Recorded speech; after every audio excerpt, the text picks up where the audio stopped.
Preliminary data from the University of Michigan shows consumer sentiment, or how people feel about the economy, declined for a second straight month. And it all comes as January saw a decline in spending, which has some economists warning the U.S. could face a possible recession. CBS News MoneyWatch correspondent Kelly O'Grady has more on what signs we should be on the lookout for. So, Kelly, how would we know if we're in a recession?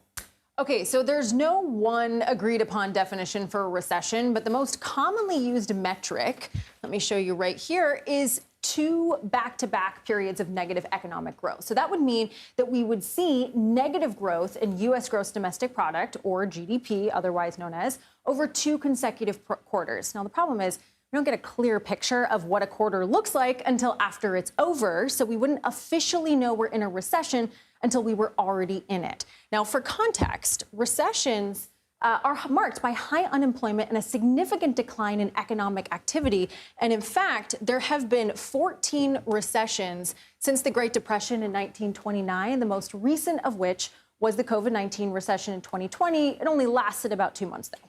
So you have been talking to me here at this desk about stagflation. So what does that mean? How is it different? Can you have a stagflation at the same time as a recession? Yes, you can. In fact, stagflation is considered worse than a normal recession. It's a kind of recession because it's harder to remedy. So it combines that decline in economic activity that I just mentioned and high unemployment with elevated inflation. Now, the U.S. has only had stagflation once in the 70s. We saw a number of complicating factors, including 2 oil shocks, which caused a rapid increase in prices. Now, a good way to think about stagflation is an economic balancing problem. So let's say you've got high inflation, as was the case in 2022. That means the economy is supercharged with a lot of demand, which drives part of that inflation. So the federal government will try raising interest rates to make it more costly to borrow money and then slow down some of that demand. But in the case of stagflation, that works a little too well, and it slows down growth even more. So you end up with an economy that has high inflation, high unemployment, and stagnant economic growth. What is the current risk for a recession or stagflation? So the data says it's relatively low right now. Our unemployment rate and some of these other economic metrics that you see here, these are still strong, which means that the economy isn't showing significant signs of a slowdown yet.